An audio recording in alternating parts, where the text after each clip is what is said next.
Hello friends, आप सभी का स्वागत है हमारे चैनल स्टडी हब पर। आज हम पढ़ने वाले हैं क्या, बौद्ध धर्म के बारे में। किसके बारे में? बौद्ध धर्म के बारे में। जी, हमने इसके पहले जैन धर्म के बारे में पढ़ा था। अब हम पढ़ने वाले हैं बौद्ध धर्म के बारे में। तो बौद्ध धर्म की स्थापना किसने की थी? तो की थी गौतम बुद्ध ने। ओके, नेक्स्ट है उनकी जन्म कहाँ पर हुआ था? तो कहाँ पर हुआ था? 563 ईसा पूर्व यानी बिफोर क्राइस्ट यानी बीसी में हुआ था। और स्थान क्या था? कपिल वस्तु के लुम्बिनी नामक स्थान पर हुआ था। कहाँ पर? लुम्बिनी नामक स्थान पर हुआ था। इनके पिता का नाम क्या था? तो शुद्धोधन। क्या था? शुद्धोधन, जो साक्यगढ़ के मुखिया थे।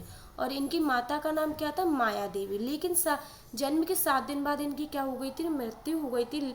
तो इनका पालन पोषण किसने किया था? माँ प्रजापति गौतमी ने किया था। इसलिए इससे रिलेटेड 2 क्वेश्चन बन जाते हैं एग्जाम में। ये आप याद रखना कि अगर उसमें पूछा जाए कि जन्म माता का नाम क्या था, तो क्या है? माया देवी। और अगर पालन पोषण करने वाली माँ का नाम पूछा जाए तो कौन है? प्रजापति गौतमी।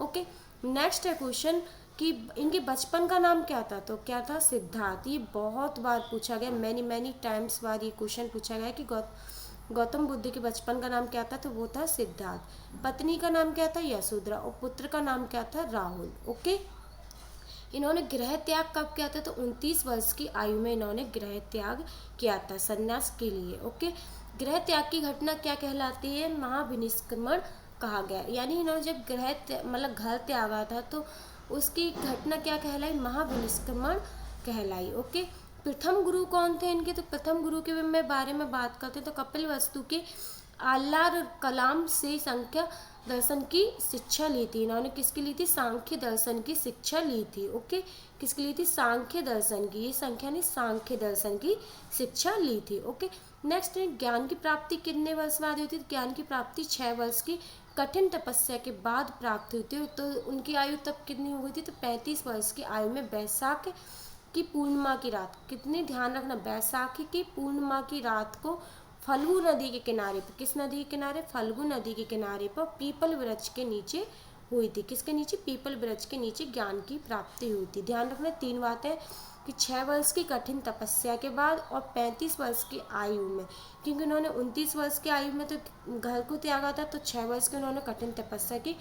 उसके बाद क्या? 35 वर्ष की आयु में उन्हें बैसाख की पूर्णिमा की रात को फल्गु नदी के किनारे पीपल के वृक्ष के नीचे ज्ञान की प्राप्ति हुई थी। अब नेक्स्ट बात करते हैं हम, इसके बाद ये क्या कहलाते हैं? तो महात्मा गौतम बुद्ध कहलाती है, महात्मा बुद्ध कहलाए। और उस स्थान को क्या कहा गया? बोध गया कहा गया। इन्होंने प्रथम उपदेश अपना कहाँ पर दिया था? तो सारनाथ में दिया था, जिसे धर्म चक्र प्रवर्तन कहलाया। यानी क्या कहलाया? धर्म चक्र प्रवर्तन। वो जो प्रथम उपदेश दिया गया था उस घटना को क्या कहलाए? वो घटना क्या कहलाई? धर्म चक्र प्रवर्तन कहलाई। महाविनिष्क्रमण कब कहलाई थी? जब उन्होंने घर को त्यागा था।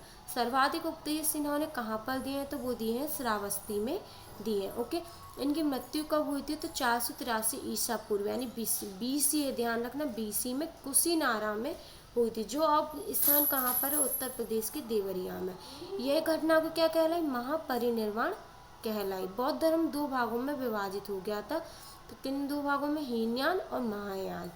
ठीक है, ध्यान है आप रखना कि क्या क्या है। साल वृक्ष, फल्गु नदी के किनारे पीपल वृक्ष के नीचे इन्हें ज्ञान की प्राप्ति हुई थी। कितने वर्ष में? 35 वर्ष की आयु में। प्रथम गुरु कौन थे? आल्लार कलाम थे, जिन्होंने सांख्य दर्शन की इन्हें शिक्षा दी थी। और गृह त्याग की घटना क्या कहलाई थी? महाविनिष्क्रमण।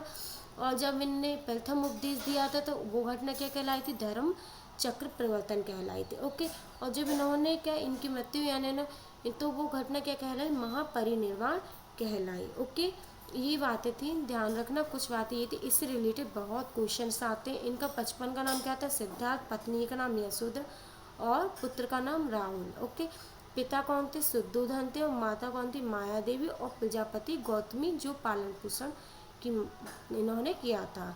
अगर वीडियो पसंद आई तो प्लीज़ लाइक जरूर करना, चैनल को सब्सक्राइब जरूर कर लेना, क्योंकि मैं ऐसे वीडियोज़ लेकर आती रहती हूँ। Thank you.